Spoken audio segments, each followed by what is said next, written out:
हमारे अंदर डेविल भी है, एंजल भी है। तो स्पिरिचुअलिटी डेविल को कैसे ख़त्म किया जाए, डेविल सोच को, और एंजल की सोच को कैसे ताकतवर बनाया जाए। पहले तो हमें ये पता होना कि हम हैं कौन। आज मैं बहुत अच्छे कपड़े पहन के, बहुत अच्छी स्माइल करके भी आप लोगों के साथ अच्छे से बोल सकती हूँ, लेकिन मैं साथ साथ आपके लिए बहुत गलत सोच भी सकती हूँ। हमारे ऊपर डेविलिश अटैक होता है, हमें हमारी सोचने समझने की शक्ति खत्म हो जाती है। स्पिरिचुअल काउंसलिंग कैसे और काउंसलिंग से अलग है? तो हम उनके स्पिरिट के साथ, उनकी आत्मा के साथ काम करते हैं। उनकी जो इनर बीइंग है उसको हील करते हैं। हमारी सोल पावर कम होने की वजह से, बिकॉज ऑफ द एरा, कि हम धीरे धीरे नीचे की तरफ आ रहे हैं। चकाचौंध वाली लाइफ स्टाइल से और अध्यात्म की जर्नी में आने की क्या स्टोरी रही थी? It was a beautiful story. I was a designer. कि आपका एक पार्ट इस तरह से है कि आप पार्टीज कर रहे हैं, घूम रहे हैं। मेरे फादर ने शरीर छोड़ दिया था। अभी तक मुझे ये था कि रिलीजन अलग है, स्पिरिचुअलिटी अलग है। फोन तो आज की डेट में सिंबल हो गया है, स्टेटस सिंबल। भले एप्पल खाने के लिए ना हो, लेकिन हाथ में बिल्कुल रखने के लिए बिल्कुल, एप्पल। हाँ बिल्कुल सर। क्या ये काउंसलिंग रिलेशनशिप को हील करने में भी हेल्प करती है?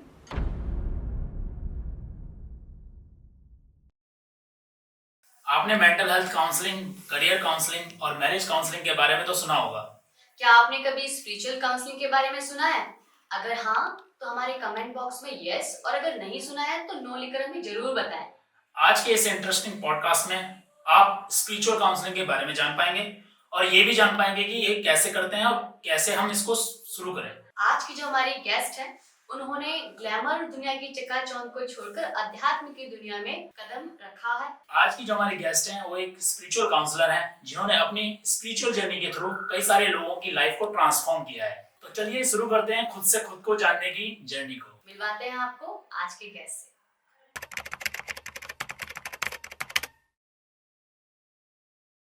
नमस्कार लीना जी, स्वागत है आपका द वैदिक शो पॉडकास्ट में। नमस्कार अपर्णा जी, धन्यवाद कि आपने मुझे अपने बहुत ही रेपुटेटेड वैदिक शो में बुलाया। इसको मैं काफ़ी टाइम से फॉलो कर रही थी। आपके काफ़ी एपिसोड्स मैंने देखे, तो एक बार मेरा भी मन किया कि मैं अपना आपके साथ अपनी स्पिरिचुअल जर्नी को शेयर करूं, पर मुझे लगा शायद वो एक ड्रीम ही था, पर आज मेरा वो सपना पूरा हो गया। उसके लिए आपका बहुत बहुत धन्यवाद। कैसा लग रहा है आपको?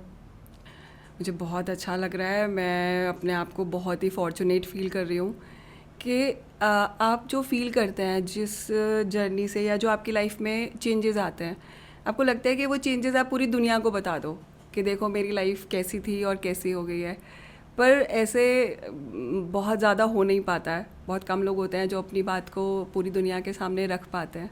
तो आज आप दोनों की वजह से, आपके पॉडकास्ट के माध्यम से मैं अपनी जर्नी को सबके सामने रख पाऊँगी। Thank you.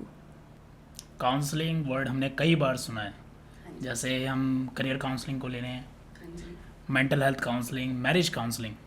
स्पिरिचुअल काउंसलिंग हमारे दर्शकों के लिए एक बहुत ही नया वर्ड हो सकता है।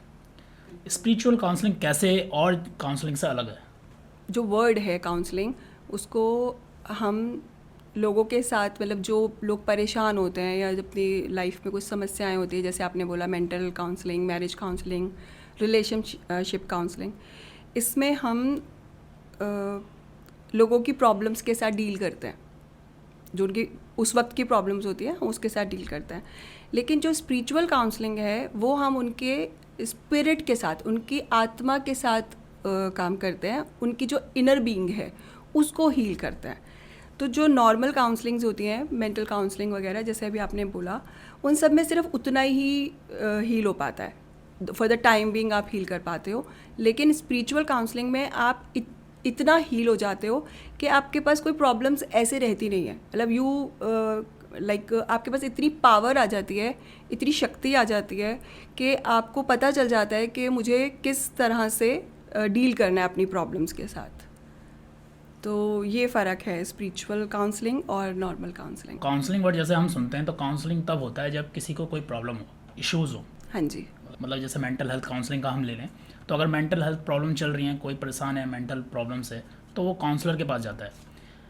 तो स्पिरिचुअल काउंसलिंग में हमको कब पता चले कि हमको काउंसलिंग की ज़रूरत है स्पिरिचुअल जर्नी में?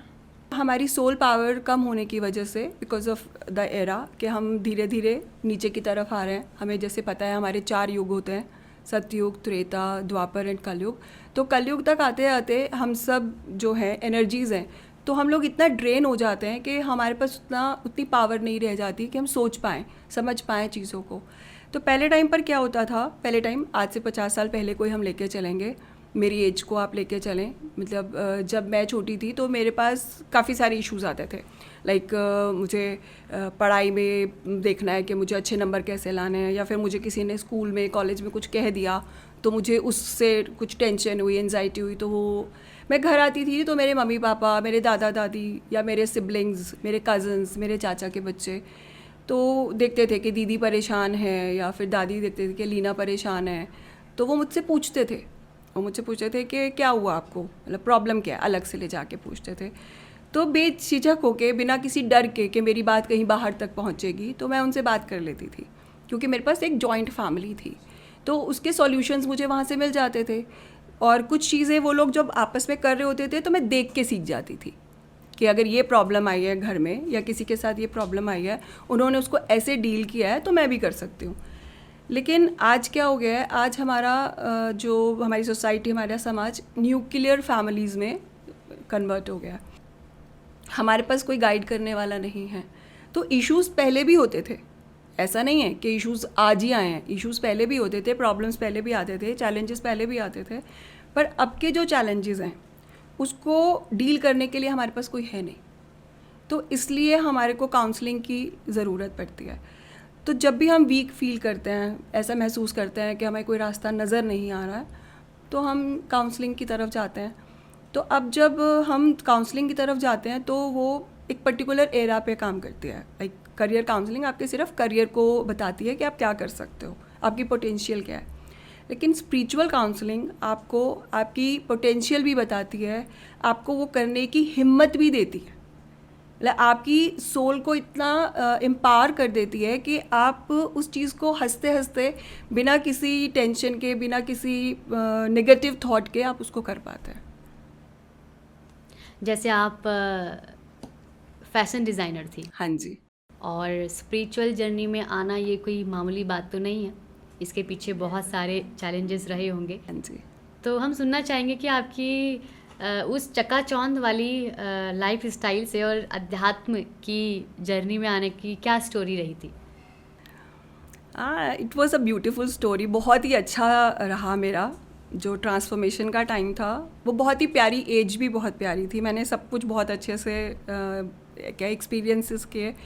मेरा कॉलेज लाइफ बहुत प्यारा था, मेरी स्कूलिंग बहुत अच्छी थी, मेरे पेरेंट्स के साथ मेरा जो रिलेशनशिप था वो बहुत अच्छा था, बहुत कूल रिलेशनशिप था मेरे, खासकर मेरे फादर के साथ मेरा। तो फिर एक टाइम आया कि जब आपकी मैरिज होती है, फिर मेरी शादी हुई, तो मेरे इन लॉज बहुत अच्छे हैं, मेरी बहुत बड़ी फैमिली है और मुझे बहुत अच्छा लगता है अपने परिवार में रहना। तो थोड़े टाइम बाद, अबाउट 4 to 5 years आफ्टर, मेरे पास वन डॉटर, मेरे पास एक ही बेटी है, तो उसके साथ मेरा टाइम जा रहा था। तो मैंने फैशन डिज़ाइनिंग किया हुआ था, मतलब आई वॉज़ अ डिज़ाइनर। तो मैंने अपने हस्बैंड से एक बार ऐसे ही बात किया कि मुझे बुटीक स्टार्ट करना है। तो मेरे हस्बैंड इज़ वेरी सपोर्टिव, मतलब वो हमेशा मेरे साथ रहते हैं, कुछ भी बोलो तो हाँ ठीक है, आपने जो करना है आप कर सकते हो। तो उन्होंने मुझे बोला ठीक है हम खोलते हैं बुटीक। फिर हमने बुटीक स्टार्ट किया। तो मेरी वो जर्नी बहुत प्यारी थी, मेरा बुटीक का वो 5 years का जो टाइम था वो बहुत सुंदर था। इतने में मैं इंजॉय कर रही थी, मैं अपना जो पैशन था, अपना ड्रीम था, वो सब इंजॉय कर रही थी। और एक फ़ेमस बुटीक भी मेरी सिटी में कोई एक फ़ेमस बुटीक की तरह आ गया था। एक बार मतलब जैसे आपके ट्रांसफॉर्मेशन का टाइम आ जाता है, क्योंकि इट्स अ जर्नी, आपका एक बचपन है, फिर जवानी है, फिर एक मिडिल एज है। तो सेम ऐसे ही है कि आपका एक पार्ट इस तरह से है कि आप पार्टीज़ कर रहे हैं, घूम रहे हैं, और आपका फिज़िकल वर्ल्ड में आप ज़्यादा हैं, मटेरियलिस्टिक थिंग्स आपको, भौतिकता आपको ज़्यादा पसंद आती है। तो वो सब टाइम चल रहा था। अब वो टाइम आ गया था जब मेरी स्पिरिचुअल जर्नी स्टार्ट होनी थी। तो मेरे फादर ने शरीर छोड़ दिया था। तो उस टाइम मैं आई वॉज सो यंग, और मेरे पापा के साथ मैंने आपको जैसे बताया बहुत ज़्यादा, बहुत गहरा संबंध था प्यार का, और एक जो अपनापन और एक जो सिक्योरिटी हर डॉटर को फील होती है। तो मेरे को उस टाइम पर डॉटर्स को उतनी इम्पोर्टेंस नहीं मिलती थी। मेरे ब्रदर भी हैं, तो उनको उतना नहीं मिलता था जितना मुझको मिलता था। जब हम बहुत खुश होते हैं, जब हमारी एक हैप्पी वाली लाइफ जर्नी चल रही होती है, तो हम इतना ज़्यादा, हमें पता नहीं चलता कि हमारी सोल कितनी ज़्यादा डिप्लीट हो गई है। वो हमें तब पता चलता है जब हमारे सामने कोई एग्ज़ाम, कोई पेपर, कोई चैलेंज आता है। तो जब मेरे पास ये चैलेंज आया कि जब मेरे फादर चले गए, शरीर छोड़ दिया उन्होंने, तो मुझे ऐसा लगा कि अभी दुनिया ख़त्म, मतलब अभी कुछ बहुत ज़्यादा बचा नहीं है। मुझे नहीं पता चला जब तक मेरे पापा थे कि मैं कितनी स्ट्रॉन्ग हूँ। जब तक पापा थे तो मुझे लगता था मैं बहुत स्ट्रॉन्ग हूँ, क्योंकि पापा थे साथ में। होता ही है हर बच्चे को, आप कितना छोटा सा बच्चा कोई होता है, वो भी अपने आप को कुछ समझता है जब वो अपने पापा के साथ होता है। तो सेम मुझे लगता था कि मैं बहुत स्ट्रॉन्ग हूँ क्योंकि पापा थे। जब पापा चले गए तब मुझे पता चला कि मेरी सोल डिप्लीट हो चुकी है, मतलब उसमें उतनी ताकत, उतनी पावर नहीं रही है कि वो किसी भी सिचुएशन को बहुत आसानी से झेल पाए। तो वहाँ पर मेरी एक जैसे थे ना, एक ढूंढ स्टार्ट हुई, मेरी एक सर्चिंग कि मेरे को भगवान चाहिए, मतलब मुझे वो चाहिए जिसने दुख और सुख की दुनिया बनाई है। तो तब मैं, जैसे हम लोग का है, मैं पंजाबी फैमिली से बिलोंग करती हूँ, तो मैं मंदिर में जाके बात करती थी। जो हमारी सामने मूर्ति होती थी तो मैं उनसे बात करती थी। तो एक दिन मैंने जाके बात की, उनसे बोला कि मुझे नहीं रहना है यहाँ पर, क्योंकि पापा नहीं है, मम्मी नहीं है, तो मुझे आपके साथ जाना है। या तो आप मुझे अपने साथ लेकर जाओ, और या फिर मुझे बताओ कि मेरा इस दुनिया में रहने का क्या मकसद है, मुझे क्यों रहना है। क्या बस एक बच्चे को बड़ा करने की ही जिम्मेवारी है मेरे पास। एक्चुअली मैं सिस्टर शिवानी को सुनती थी। तो जब ये एपिसोड चल रहा था मेरी लाइफ का, ये वाला पार्ट चल रहा था, तो मैं सिस्टर शिवानी को जब जब सुनती थी तब मुझे लगता था कि हाँ, मेरे पास कुछ है करने के लिए लाइफ में। लेकिन जब नहीं सुनती थी तब फिर वापस डिप्रेस हो जाती थी। तो ऐसे में मेरा बुटीक भी बहुत सफ़र कर रहा था। इधर मेरी डॉटर बहुत सफ़र कर रही थी, मेरी फैमिली बहुत डिस्टर्ब हो गई थी, उधर मम्मा के घर में भी काफ़ी प्रॉब्लम्स आनी स्टार्ट हो गई थी। तो तब जब मुझे सिस्टर शिवानी का जब प्रोग्राम आता था तो नीचे लिखा हुआ आता था कि आपके शहर में भी ब्रह्मा कुमारी सेंटर्स हैं, आप वहाँ पे जाकर राजयोग सीख सकते हो। एज़ के मेरी मैरिज ऐसे शहर में हुई है जहाँ पर योगा का मेन रहता है, तो मुझे लगा राज योगा में भी कुछ ऐसा एक्सरसाइज वगैरह होगे जिससे आप मेंटली पीसफुल हो जाओगे और आपको ऐसा लाइफ आराम से आप जी पाओगे। तो मैं बहुत मज़े से, मतलब ये सोच के चली गई कि शायद कुछ फ़िज़िकल एक्टिविटी के साथ मेडिटेशन कुछ होगा। मैं चली गई। जब मैं वहाँ गई तो वहाँ पे मैंने राजयोग किया। मुझे पता चला कि मैं कौन हूँ, मुझे पता चला कि ये सृष्टि कैसे बनी है, मुझे पता चला कि भगवान कौन है, ईश्वर जिसको हम बोलते हैं, परम पिता। जैसे हम सोल हैं वो सुप्रीम सोल है, जैसे हम एनर्जी हैं वैसे वो भी एनर्जी है। जब मुझे ये सब पता चला तो उसने मुझे काफ़ी सारी चीज़ों में, जैसे मेरे को आंसर्स मिले कि मेरा आने का क्या मतलब है इस सृष्टि पर। और सबसे इम्पॉर्टेंट क्या था कि उन्होंने मुझे बोला कि जो परमात्मा शिव हैं, जो भोले बाबा हैं, जैसे हम लोग भोले बाबा को मानते हैं, मैं मतलब पर्सनली भोले बाबा को मानती थी, जल चढ़ाती थी, सोमवार के व्रत रखती थी। तो उन्होंने मुझे बोला कि जो भोले बाबा हैं वो आपके पिता हैं। उससे पहले मुझे कभी ये नहीं पता था कि भगवान आपके पिता भी हो सकते हैं। और उसी वक्त मैंने अपने पिता को खोया था, तो वो मेरे लिए जैसे एक जुड़ने की एक वजह बन गया, क्योंकि मैं पापा को ही खोज रही थी। मैं कहीं ना किसी रूप में पापा को ही ढूंढती रहती थी। तो जब मुझे पता चला कि भगवान हमारा पिता है तो मैं उनसे एक रिलेशन बना पाई। फिर हमारे को उन्होंने मेडिटेशन जो टेक्निक्स होती हैं वो सब सिखाया। वहाँ से मेरी जर्नी स्टार्ट हो गई। और उस जर्नी ने मुझे इतने सारे एक्सपीरियंसेस दिए, इतनी सारी चीज़ें दी, जिससे मैं स्पिरिचुअल पाथ की एक्चुअल नॉलेज क्या होती है वो दी। अभी तक मुझे ये था कि रिलीजन अलग है, स्पिरिचुअलिटी अलग है, या वो रिलीजन जो है वो स्पिरिचुअलिटी का ही एक पार्ट है। I was not aware of that ना। इन सब चीज़ों के बारे में मुझे बहुत ज़्यादा पता नहीं था, क्योंकि कभी उस तरफ जाना ही नहीं हुआ, क्योंकि कभी दुख देखा ही नहीं था। तो ऐसे मेरी जर्नी स्टार्ट हुई। मुझे लगता है कि डायरेक्टली हो या इनडायरेक्टली हो, स्पिरिचुअलिटी हमारे लाइफ में बहुत अच्छा रोल अदा करती है। चाहे हमारे अंदर भी हम ले लें तो हमारे अंदर डेविल भी है, एंजल भी है। तो स्पिरिचुअलिटी डेविल को कैसे ख़त्म किया जाए, डेविल सोच को, और एंजल की सोच को कैसे ताकतवर बनाया जाए, मजबूत बनाया जाए, इसके बारे में बताती है। तो स्पिरिचुअल काउंसलिंग, हम सबसे बड़ी समस्या आती है कि हम इसको समझें कैसे स्टार्ट करें। स्पिरिचुअलिटी और स्पिरिचुअल काउंसलिंग, इसमें थोड़ा सा डिफरेंस है। तो पहले हमारे को स्पिरिचुअलिटी को समझना पड़ेगा। स्पिरिचुअलिटी है स्पिरिट की एक यात्रा। स्पिरिट मतलब हमारी आत्मिक, जैसे स्पिरिचुअल को हम आध्यात्मिक भी बोलते हैं। आत्मा की अधिक नॉलेज, आत्मा को आपको एलिवेट करना है, उसकी तरफ बढ़ना है, आगे बढ़ने वाली नॉलेज को हम स्पिरिचुअलिटी बोलते हैं। तो जब हम अपनी आत्मा की यात्रा पर निकलते हैं तो पहले तो हमें ये पता होना कि हम हैं कौन। अभी तक तो हमारा जो आज का वर्ड है वो फिज़िकल वर्ड है। आज के टाइम पर मुझे ये देखना है कि मेरी साड़ी कैसी लग रही है, मेरा चेहरा कैसा लग रहा है, ये इतना फ़र्क नहीं पड़ता कि आपकी सोच क्या है। आज मैं बहुत अच्छे कपड़े पहन के, बहुत अच्छी स्माइल करके भी आप लोगों के साथ अच्छे से बोल सकती हूँ, मतलब बात कर सकती हूँ, अच्छे अच्छे थॉट शेयर कर सकती हूँ, लेकिन मैं साथ साथ आपके लिए बहुत गलत सोच भी सकती हूँ, जिसको ड्यूअल पर्सनालिटी बोलते हैं। तो वो ड्यूअल पर्सनालिटी कहाँ से आई? ये हमारी नेगेटिव जो हमारी दुनिया हो गई है, जिसमें हमारा जो आपने बोला एंजेलिक और डेविलिश। एंजेलिक है हमारे वो 7 गुण, जो आत्मा के 7 गुण हैं वो हमारे ही अंदर हैं, वो है एंजेलिक। हमारा जो वो पार्ट है जो सात्विकता को दिखाता है। जो डेविल है वो हमारी नकारात्मकता है। वो कौन सी नकारात्मकता है, नेगेटिविटी है? वो है हमारे 5 विकार, वाइसेस, 5 वाइसेस, जो लोभ, मोह, अहंकार और आपका काम, क्रोध। आप कभी देखोगे कि इन 5 चीज़ों में डेविलिश जब हमारे ऊपर अटैक होता है वो हम बहुत थोड़े समय के लिए ही होता है, लेकिन जो हमारा एंजेलिक पार्ट होता है वो हमारा ज़्यादा देर तक रहता है।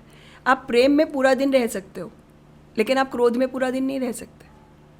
जब आपको क्रोध आता है तो आपकी सारी एनर्जी सक हो जाती है, लेकिन जब आप प्रेम में होते हो तो आपकी जो एनर्जी होती है वो और ज़्यादा बढ़ जाती है, क्योंकि प्रेम हमारी अपनी खुद की वैल्यू, अपनी पहचान है। एक आत्मा का जो अपना निजी गुण है वो प्रेम है।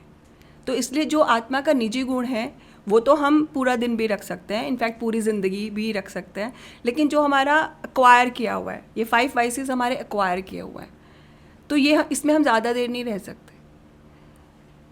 तो ये चीज़ हमारी हमेशा रहेंगी। अब ये है कि हमें काम करना है। जो काम करने का सफ़र है यही स्पिरिचुअलिटी की जर्नी है, जो मैंने किया। मेरे पास ये 5 विकार भरपूर मात्रा में थे।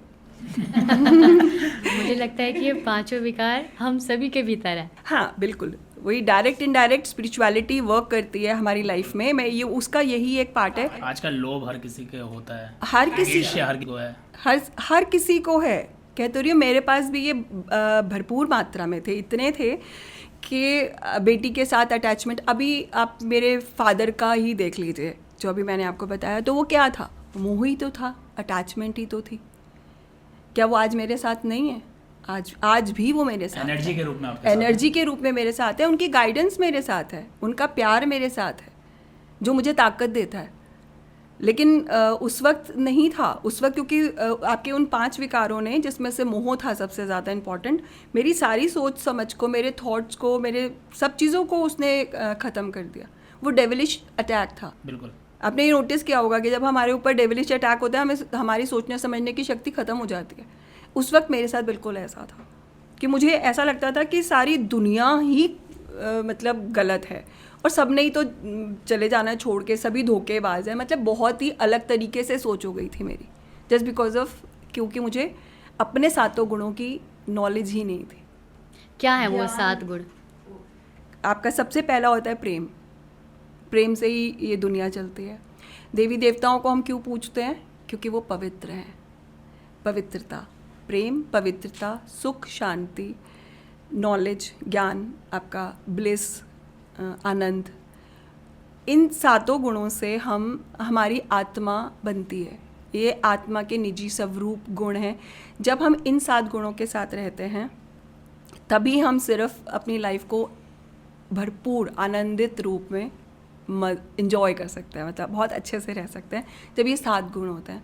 लेकिन जब हमारे ऊपर वही डेविलिश, वो 5 विकारों में से कोई भी एक आता है, तो हम फिर बहुत ज़्यादा लो फील करते हैं।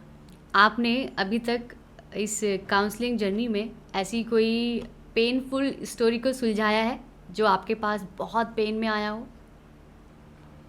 ऐसे तो जब काउंसलिंग के लिए कोई आता है तो वो पेन में ही आता है मोस्ट ऑफ द टाइम। जो बच्चे आते हैं या जो भी पेरेंट्स आते हैं दर्द में ही आते हैं। बट हाँ, एक स्टोरी ऐसी है जो मेरे दिल के बहुत पास है, और उसको जब मैं कर रही थी, मतलब जब उस बच्चे की मैं काउंसलिंग कर रही थी, तो मेरी खुद की भी बहुत ग्रोथ हुई उस टाइम पर।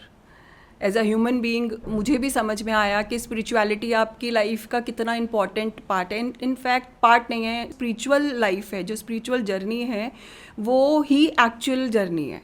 मतलब वो आपका उसमें आपके काम में या आपके घर गृहस्थी से कुछ अलग नहीं है। मतलब आपको अलग घंटों घंटों जाके मंदिरों में नहीं बैठना। आप अपनी ब्लेसिंग्स के थ्रू, अपनी गुड वाइब्रेशंस के थ्रू आप किसी को भी हील कर सकते हो, क्योंकि प्यार एक ऐसी शक्ति है जो दूसरों को हील करती है। ये आपने अपनी लाइफ में भी एक्सपीरियंस किया होगा। और आज मैं आपको जो कुछ भी बता रही हूँ ना, वो सारी चीज़ें मेरे एक्सपीरियंसेस पर बेस्ड है। मैंने ये ना किसी किताब में पढ़ा है ना कहीं से सुना है। तो उस बच्चे ने मुझे बहुत कुछ सिखाया। तो वो स्टोरी ऐसी थी कि एक पेरेंट्स थे, मिडिल क्लास फैमिली से थे, और उनके पास उनका एक ही मतलब ओनली चाइल्ड, एक ही बेटा था। तो उसने पेरेंट्स ने क्या किया, उन्होंने अपने बेटे की एक अच्छी परवरिश के लिए, जैसे आजकल सबको रहता है पेरेंट्स को कि हमारे बच्चे एक अच्छे स्कूल में पढ़ें, कुछ अच्छा काम करें, और वो मिडिल क्लास थे तो उनका एक सपना भी था कि हमारा बच्चा फिनेंशियली भी बहुत स्ट्रॉन्ग हो जाए और बहुत जल्दी अपने पैरों पे खड़ा हो जाए।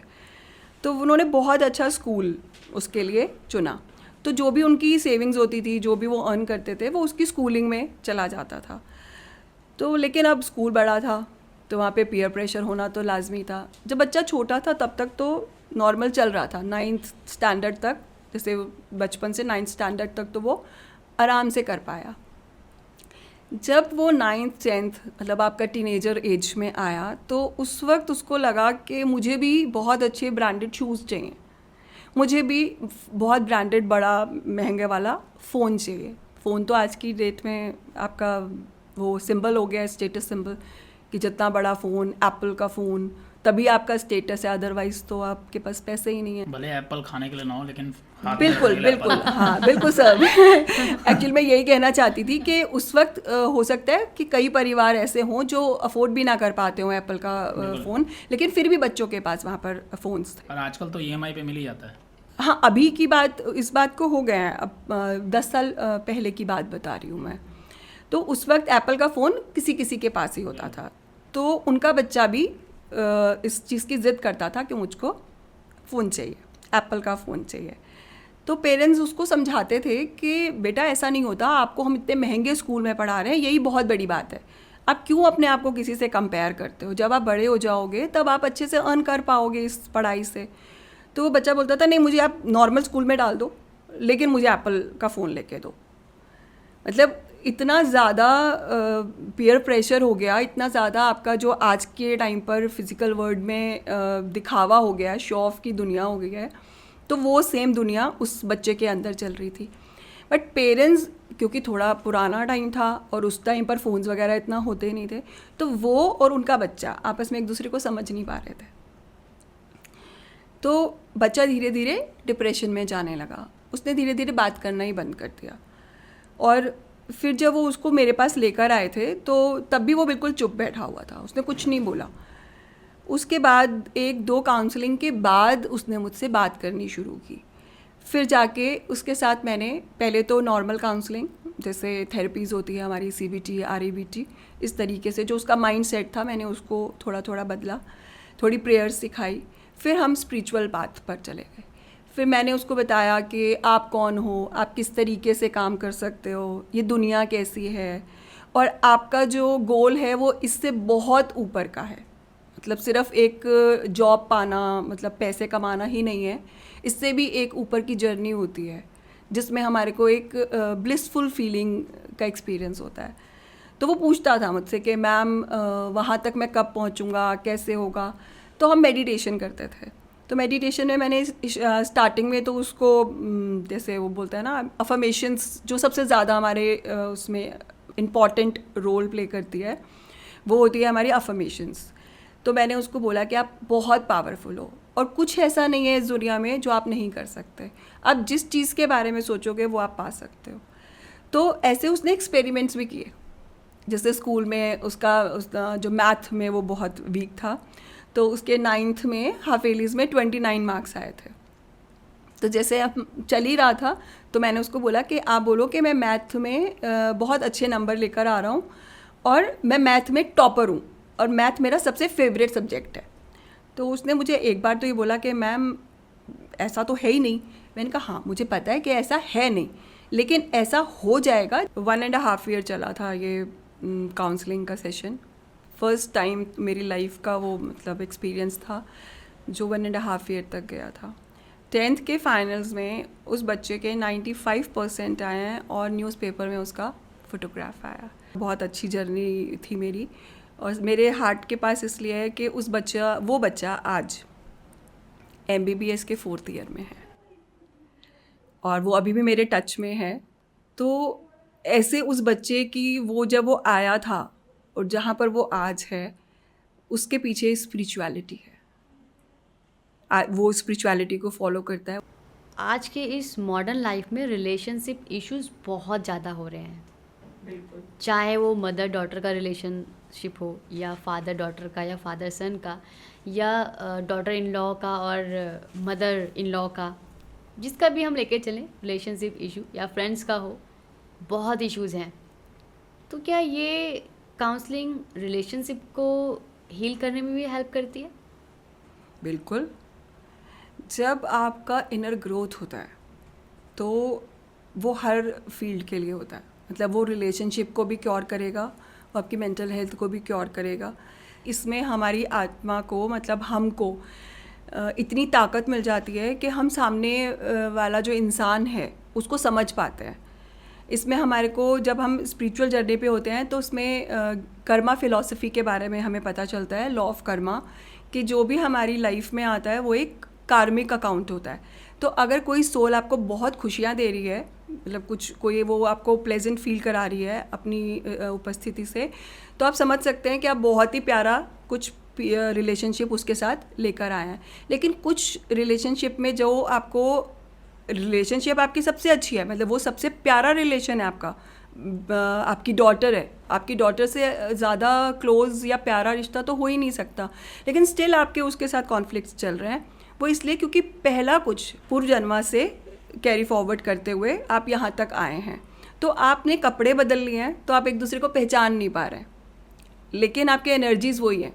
जैसे इस जन्मा में जाने अनजाने मैंने कुछ कर्म ऐसे किए होंगे जिससे मेरी वजह से औरों का मन दुखा होगा, और कुछ कर्मा ऐसे किए होंगे जिसकी वजह से लोगों ने मुझे दुआएं भी दी होंगी। ये जो कर्मा है इसी से हमारे को रिलेशनशिप मिलते हैं। अब जैसे मेरी डॉटर है, मतलब for example like my daughter, एक टाइम पर ऐसा था कि जब मैं उसको कुछ बोलती थी ना कि बेटा आपका ये चीज़ सही नहीं है, तो बोलती थी आपको नहीं पता, मुझको पता है। मतलब वो बोलती नहीं थी बट उसके एक्शंस यही बताते थे कि इट्स ओके, मुझे पता है कि क्या करना है।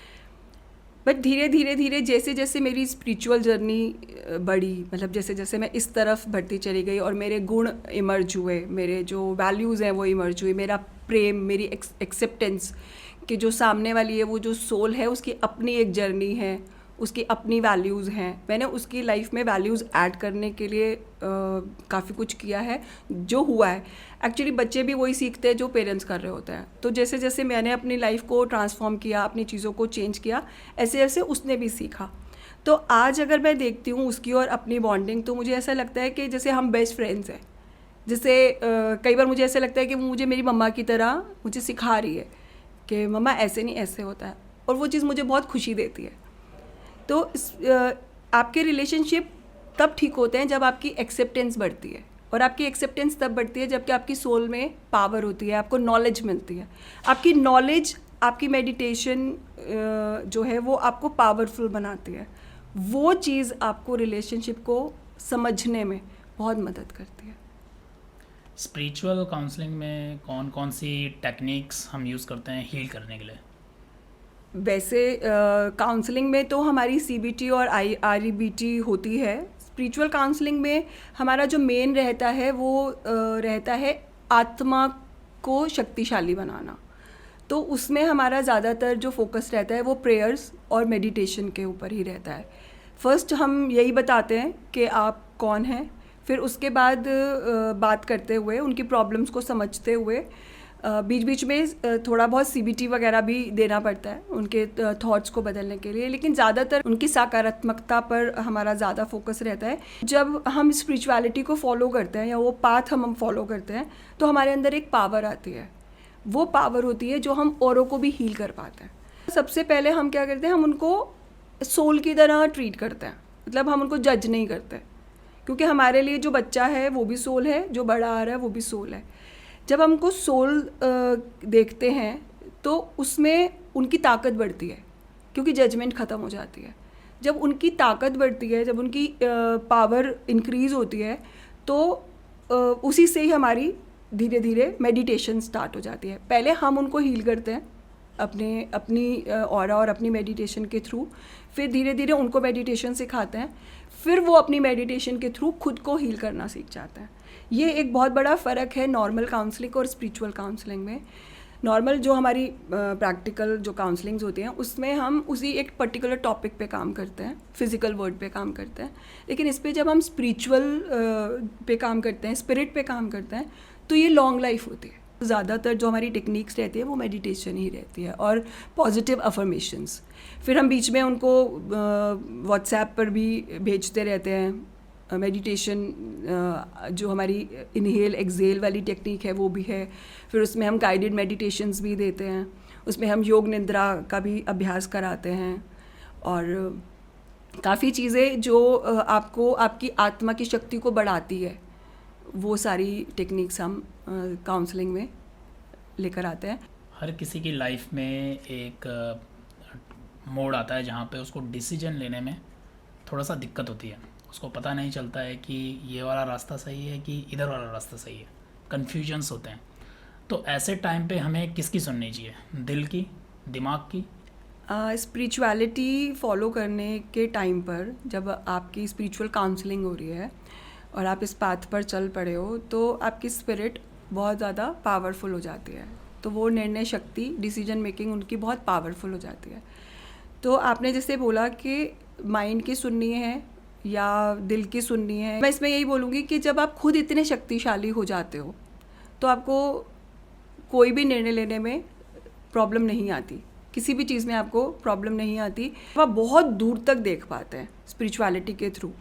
तो जब हम काउंसलिंग करते हैं तो हम उन बच्चों को इस चीज़ के बारे में बता देते हैं कि जैसे जैसे आप मेडिटेशन करेंगे वैसे वैसे आपकी ग्रोथ होगी, और जैसे जैसे आपकी ग्रोथ होगी वैसे वैसे आप अपनी लाइफ को बहुत ईजीली रन कर पाएंगे। ओ माय गॉड, अगर आपने मूवी देखी होगी तो उसमें जो अक्षय कुमार है वो आकर परेश रावल है शायद उनका नाम, वो एक केस में फंस जाते हैं। तो वो कहते हैं कि अगर आपको गाइडेंस चाहिए तो आप इनसे लो, आप गीता जी पढ़ो आपको गाइडेंस मिलेगी, आप बाइबल पढ़ो आपको गाइडेंस मिलेगी।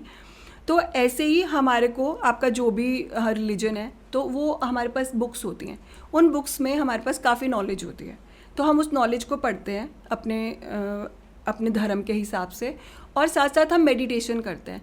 तो मेडिटेशन के दौरान हम इतने ज़्यादा काम होते हैं और हमारी जो फ्रीक्वेंसी होती है वो बहुत हाई लेवल पे होती है, मतलब हमारी जो सुप्रीम सोर्स है, सुप्रीम एनर्जी है, हम उससे कनेक्टेड होते हैं। तो उस वक्त जितने भी हमारे पास थॉट्स आते हैं वो एक आंसर होता है हमारी प्रॉब्लम का। तो उस वक्त जो आंसर आता है उसको हम इम्प्लीमेंट कर पाते हैं उस सिचुएशन में जब हम किसी चीज़ में फंसे हुए हैं, जैसे डिलेमा है कि ये करें या ये करें। स्पिरिचुअलिटी देती है आपको पावर। आपसे स्पिरिचुअल काउंसलिंग के बारे में सुनकर काफ़ी अच्छा लगा। स्पिरिचुअल काउंसलिंग हमारे लिए भी एक नया कॉन्सेप्ट था, मुझे लगता है कि हमारे दर्शकों के लिए भी एक नया कॉन्सेप्ट होगा।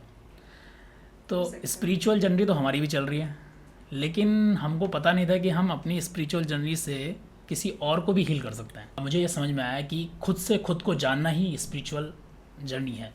कि हम खुद को कैसे जानें, अपने आप को, अपनी अंतरात्मा को कैसे जानें, अपने आप को कैसे हील करें।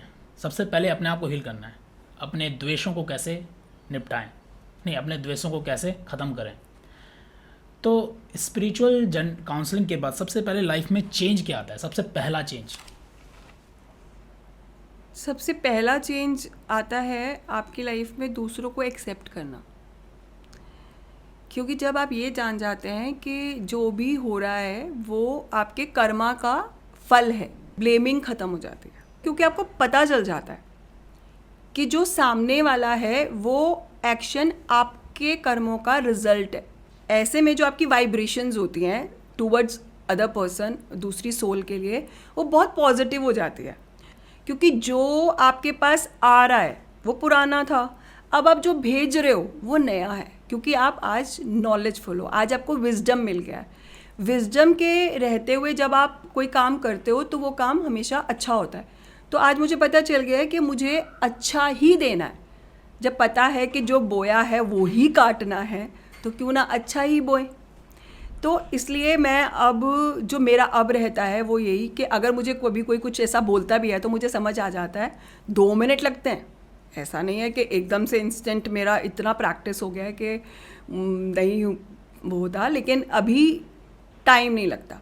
2-3 मिनट के बाद मुझे समझ आ जाता है कि it was my Karma, it was my fault, अभी ठीक हो गया है। तो मैं उस आत्मा को, जो भी सामने रिश्ते में के रूप में है, तो मैं उसको बहुत प्यारी फीलिंग्स के साथ बहुत अच्छी वाइब्रेशन भेजती हूँ कि हमारा पुराना हिसाब किताब था, चुकता हुआ है और आप प्यारी सोल हो, बहुत पावरफुल हो, बहुत ही शक्तिशाली हो। मतलब जो भी उस वक्त मेरे को लगता है, जो मेरी पढ़ाई का एक हिस्सा है, तो मैं उसको बहुत अच्छी वाइब्रेशन भेजती हूँ कि आप खुश रहो।